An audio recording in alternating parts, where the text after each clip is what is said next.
Hey guys, Aaron Cybertron Zhang here, and today I'm back with another episode of Road to Ranked where I climb the online VGC 15 ladder. First of all, I do have to apologize because I actually missed uploading a episode yesterday. Basically, I thought I didn't have plans, but then I ended up having to go out for the day, so I was not able to get that out. But if you didn't see already, I was able to upload the Mega Venusaur team analysis, and a lot of you guys have been curious about that team, so definitely check that out.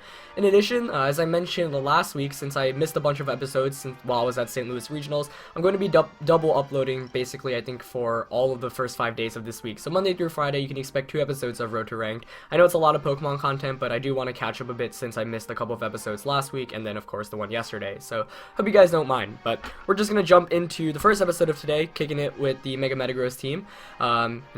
Been using this team for a while. Definitely been a lot of fun. I think Substitute Mega Metagross is a really great set, so credits to all the incredible players in St. Louis who came up with that. As Luvier from Mexico with a rating of 1895 is going to be our first opponent of the day, with a pretty interesting team here of Kangaskhan, Zapdos, Landorus T, Aegislash, Milotic, and Raichu. So the Raichu is definitely the most interesting thing on my opponent's team, just because everything else, is relatively standard. But Raichu in itself, of course, a pretty solid Pokemon in VGC. It's not used too often, but it definitely has its roles on specific teams that really need the Lightning Rod user. And it makes sense here given that my opponent has a Milotic. So I'm going to figure out what I want to lead with. I think Gengar is a pretty safe bet, just because it can't get faked out by Raichu. You can taunt, Icy Wind, Will-O-Wisp, etc. For those of you guys who have been watching, I basically always lead Gengar. Conkeldurr here is actually a very tempting Pokemon to lead with, just because my opponent has no way to hit it for super effective damage, and he can put on offensive pressure right from the start. Gonna want Metagross in the back, given that it's my Mega. And let's see, for the last one, I'm probably going to want to keep Suicune out of this one, given that my opponent has 2 electric types. And I'm actually going to go with Hydreigon, just because I need a way to hit the Aegislash for hard damage. Thundurus is kind of tempting here, but the thing is, you don't want to walk into Raichu's Lightning Rod. I don't have HPS on this Thundurus either, so I can't hit the Landorus. Of course, I could choose to Swagger it, but I'd rather not. So I'm going to log in and see how this goes. I do think Conkeldurr is very solid against my opponent's team because, of course, it's got Drain Punch, which can knock out Kangaskhan, Knockoff, which can beat Aegislash, because Aegislash is faster than Conkeldurr, so, if Aegislash chooses to attack, then I can just knock it off and KO it, which was a strategy I actually used a lot with my Hariyama back in VGC 2014. But we're going to see the shiny Raichu and the Zapdos coming out for my opponent here against Conkeldurr and Gengar. Not a terrible lead matchup, just because, like I said, my opponent really has no way to deal with the Conkeldurr effectively. So what I'm actually going to do right away is Sludge Bomb the Raichu and Ice Punch the Zapdos. I'm expecting a Fake Out onto Conkeldurr, as he does go for the Fake Out. Perfectly fine with that. The Sludge Bomb is basically going to put the Raichu in Mach Punch KO range, so I can Mach Punch it next turn. Actually, it ended up being a bit bulkier than I expected, but it is going to switch out here with the eject button, so nice way to get a free switch into whatever my opponent has in the back. I expect maybe Kangaskhan to come out here, but it's actually going to be a Landorus. So, shiny Landorus to boot. So that's going to intimidate my Gengar and Conkeldurr. Obviously, Gengar doesn't mind that, but let's see what Zapdos goes for here. Maybe a Discharge? Wow, it is a Discharge. So I don't mind Conkeldurr getting paralyzed, but hopefully Gengar doesn't get paralyzed, as neither of my Pokemon get paralyzed, which is good news for me. Now let's see. I could just go for the Icy Wind and the Ice Punch onto the Landorus. Because if it's Scarf Landorus, my opponent's probably going to Rock Slide. Actually, see, I kind of want to switch Gengar out, but the thing is I don't want to take a Discharge with anything I have in the back, so I'm just going to go for the Icy Wind, and I'm going to Ice Punch the Landorus as well, just because Landorus is a pretty big threat to the Metagross I have in the back. He's going to go straight for the U-turn, though. Okay, good play by him there, but it also reveals to me that it is Choice Scarf, so that's good knowledge, and I'm actually glad he went for the U-turn instead of something like the Rock Slide. Which could have knocked out my Gengar, because now I'm guaranteed an Icy Wind on both the Zapdos and whatever comes in. It is going to be the Raichu here. So that Raichu is going to get knocked out for sure, as long as I connect with my attacks. Icy Wind, fortunately, does hit both of my opponent's Pokemon, which is obviously good. Going to do a sizable amount of damage, actually, there to Zapdos, as decreasing both the, the speed of those Pokemon as well. He's going to go for another Discharge, activating the Lightning Rod from Raichu, but he's definitely going to knock out this Gengar. But that's fine, as long as Ice Punch, as long as I don't get, paralyzed and fully paralyzed in the same turn here, which doesn't happen. Ice Punch here should knock out the Raichu, as it does, so perfect. Still a scary game, I don't think either of us have that much momentum, but he's definitely got Kangaskhan and Landorus in the back, which is kind of a scary thing to go up against. So, let's see. It's a tough call to make here, because I feel like he would bring in Landorus. If he brings in Landorus and I bring in Metagross, then he can just Earthquake away, which obviously I don't want to deal with. So I'm going to bring in Hydreigon, because if he does bring in Landorus, which he does, I can kind of bait the Superpower into the Hydreigon. So let's see. Now, given that Kangaskhan didn't come in there, I'm guessing Kangaskhan is his last one. I don't know, it's definitely a scary position to be in right now, though, given that Landorus can just outspeed Hydreigon and get a Superpower off. Which is the most annoying thing right now. I could just protect an Ice Punch. Which is... Actually, I could protect a Knockoff. Though I'm not sure how fast his Landorus is. That would be a cool play, though. Or what I could actually do is switch out into Metagross to bait the... See, here's the biggest issue right now. Like, I just don't have many great switch-ins. Like, Metagross doesn't really want to obviously take a Discharge or a Superpower, and if my opponent has Kangaskhan as his last one, that's kind of a big deal. Because I'd have to conserve Metagross properly to really beat it accordingly. So you know what? I'm gonna protect with my Hydreigon this turn around and just go for the Ice Punch onto Landorus. We'll see if he goes for the Scarf Superpower, which I would anticipate him doing at this point. Yep, he does Superpower into the Hydreigon, and Zapdos does go for a Discharge. So we'll see how much this Ice Punch does. I don't think it'll knock it out, but hey, if he actually paralyzes me here, which would have been really nice because it would have activated Guts, that would have been cool, but not going to be the case there. So Ice Punch does a decent amount there, but now he can just Superpower and Discharge once again, which is not good for me here. Like, I could switch out into Metagross, but I think I need it. You know what? I'm actually going to go for the double. I don't like going for double protects, but like if I do get it, then it gives me such an advantage. And if I don't, like, it's either I'd either lose Hydreigon because Landorus outspeeds me, or I lose Metagross. And if I lose Metagross, then you know the Kangaskhan I assume he has in the back just beats me. So I hate relying on a double protect, but I'm gonna go for it at this point. I think the sheer speed of my opponent's team is just kind of overwhelming me from the start. So well played there, especially the U-turn coming out earlier on. But I'm gonna go for it. It would be really nice to get this, but I fail it. So he's going to get that Superpower off. Yeah, things aren't looking too hot right now. Crits me there up, but obviously that doesn't matter. I mean, it's still winnable as long as Discharge does not KO me here, but, I mean, it's still going to be a 2-on-1 and then, or a 2-on-2, but Conkeldurr is going to be heavily damaged. Yeah, I am able to hang on with 10 HP here, and surprisingly that Zapdos has not fully paralyzed me once throughout the course of the game, which is kind of surprising given how often it's been spamming Discharge. But now I'm going to bring in Metagross, and oh, it's going to be Aegislash. Now I'm thinking maybe I should have just... Okay, I can still win here. This is interesting now. Let's see. But Zen Headbutt's not going to KO Zapdos, so I'd have to, like, rely on a flinch, and I don't even know, actually. Seeing Aegislash as the last one, though, kind of frustrates me. I was playing assuming Kangaskhan was the last one, so if I got the double protect, I actually would have been guaranteed the win, almost.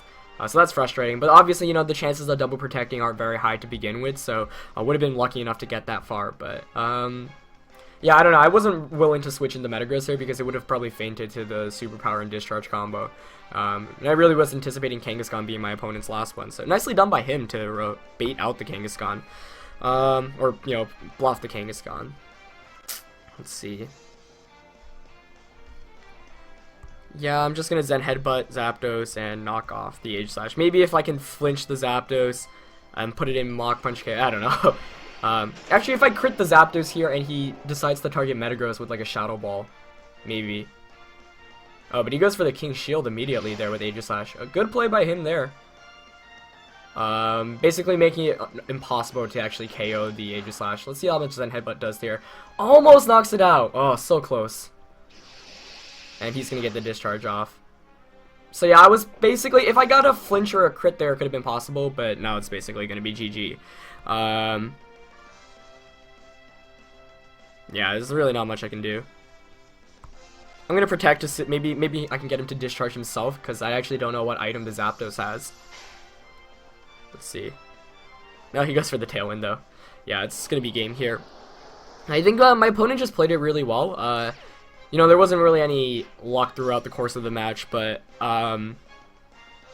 just the Landers putting on that much offensive pressure from the start was pretty bad, and I didn't have a great way to deal with Landers. You know, Suicune is normally my main way of dealing with it, and in this case, you know, not having, let's see, I also Iron Head Aegislash in case somehow he's slower than mine.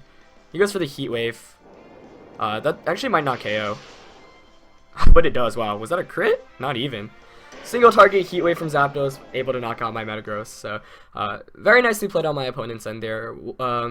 Yeah, I mean, in retrospect, it was just like, I think the team is really well built because he had 2 electric types to threaten out Suicune, which is definitely one of the biggest threats to Landorus T out there. So, by me not being able to bring Suicune, the Landorus T was able to put in a lot more work than it normally does. And getting access to Scarf Superpower is scary because otherwise it can't hit Hydreigon for that much damage. So, nice game played out by my opponent. I don't think I chose the Pokemon run. I think just seeing the disadvantage I was at given the leads, I could have played a bit more, not aggressively, just I guess predicted a bit better. Just because, you know, when the team matchup isn't in your favor, you kind of need to make big plays. So that was a job well done to my opponent. The Discharge is just really annoying to deal with, but it made a lot of sense given that my opponent had Landers T and the Raichu on his team. The eject button definitely caught me off guard as well, but that is to be expected. So, and also in retrospect, I guess I could have targeted down Zapdos a bit harder, because, you know, I was attacking around it, wasn't really too worried about it, but I guess getting an Ice Punch off with Conkeldurr somewhere along down the road would have been nice.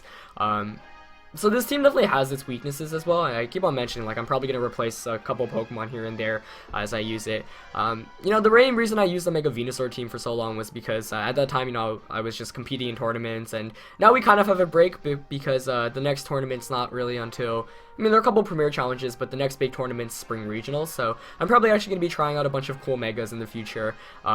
And be changing my team around more often than I really previously had, just because now, you know, I can spend more of my time actually building teams rather than practicing or focusing on in real life tournaments, especially now that I have the World's Invitation basically locked up, as Nick from Italy with a rating of 1723 is going to be our second opponent of the day. So, I'm going to go into team preview here. Nick's got a team of Heatran, Mega Venusaur, Hydreigon, Zapdos, Lando T, and Sylveon. So immediately, you know, happy to see Mega Venusaur since I used it previously, but Metagross here definitely puts in a lot of work with the ability to, you know, do tons of damage to really his entire team, but especially the Sylveon and the Venusaur. Let's see. I like leading Gengar, as always, just because he has no way to fake out, and I can taunt to stop Tailwinds, etc. So I'm going to go with Gengar. I really want to go with Hydreigon, actually, just because I can Draco Meteor, Lando T, Zapdos, Venusaur, can Earth Power his Heatran, which would be nice. I'm going to go with those two, Metagross on the back, and for the last one, I'm thinking Conkeldurr. Conkeldurr matches up with the Heatran, Hydreigon, Lando T, and Zapdos really well, and the 2 Pokemon that, you know, Conkeldurr loses to, or doesn't like facing against, Sylveon and Venusaur, Metagross checks pretty well. So, looks like once again I'm going to be keeping Thundurus and Suicune out on this one. I don't know, Suicune's just not a great call when your opponent has Zapdos and Mega Venusaur. And Thundurus here, while it's nice, you know, can Thunder Wave things, he's got a Zapdos, which obviously I can't paralyze. Lando T is always kind of scary to deal with, and other than getting paralysis with Thundurus, it can't do very much else. So I'm going to lock in here, and we'll see how it goes. But definitely a pretty cool team on my opponent's end. You know, lots of just big, scary threats. Hydreigon is always a tough one to fight against because you never know what item has. You know, I actually ran Choice Scarf on the Mega Salamence team I used earlier this year, but, you know, I'm running Life Orb on this current one. Specs was the most popular item back in VGC 2014. So it's always tough, and the Hydreigon Mirror Match is very scary to go up against. I think it's actually interesting to see Sylveon in my opponent's team too, just because Sylveon hasn't been nearly as popular as it was in the beginning of VGC 2015. If you look at the statistics from Winter Regionals, it was almost non-existent in the top cut, and that's probably a testament to all the players trying to counter Sylveon so hard, because otherwise it's really annoying to play against. You know, it can just get Hyper Voices off, but we'll see. So I'm going to go with Gengar and Hydreigon, which I feel like gives me a lot of options because I can protect an Icy Wind right from the start, as my opponent's going to go with Heatran and Zapdos. Not bad at all, just because I can immediately taunt Zapdos and Earth Power Heatran, though my opponent's probably smart enough to not... Actually, there's not much reason for Heatran to even stay in here, so I could predict it to switch out. I could also double into Zapdos with a Sludge Bomb Draco Meteor, which I kind of want to do. Let's see. I think taunting Zapdos is a better play though, just to prevent it from getting really anything off. I'm just going to taunt and Dark Pulse it. Highly unlikely Heatran does anything here, but it actually stays in and goes for attack, so good prediction on my opponent's end here. He probably doubled into Gengar, but I'm fine, it's because I get the taunt off and I get the Dark Pulse off, which puts it in KO range, as it does proc the Citrus Berry. But a nice play by my opponent, just staying in with Heatran, going all in with it. As, oh, Zapdos goes for the Hidden Power Ice onto Hydreigon. Okay. What does Heatran go for? A Heat Wave? Yeah. Gengar actually avoids it, which is slightly unfortunate for my opponent. And Heat Wave's not going to knock out Hydreigon here. Hopefully no burn? Yeah. So a very interesting play by my opponent to just attack outright with that Heatran. Definitely wasn't anticipating that, but a good play at that as well. Let's see. Now I'm expecting the Heatran to protect. So I'm going to Icy Wind in case he wants to switch out, and I'm going to Dark Pulse, and Dark Pulse Icy Wind should knock out the Zapdos. But this Heatran is just not protecting, wow. Or switching out at that matter. So I'm going to knock out Zapdos here, but Heatran's going to be able to take out my Hydreigon with another Heat Wave most likely. So, yeah, I mean, I could have Earth Powered that slot this turn because I knew, but I was afraid of the Protect HP Ice into Hydreigon, which obviously made the most sense to me as a play. But very nicely done so far by my opponent, just predicting me to not target it either time. So maybe he doesn't expect me to have the Earth Power, but it is pretty weird to see a Heatran just attack against a Hydreigon, but well done to my opponent so far. So, let's see. I'm going to bring in Conkeldurr because obviously that threatens Heatran a good amount. Once I knock out Heatran, Metagross is pretty set, so let's see. Hydreigon's going to come in here for my opponent, which I don't mind seeing one bit. I'm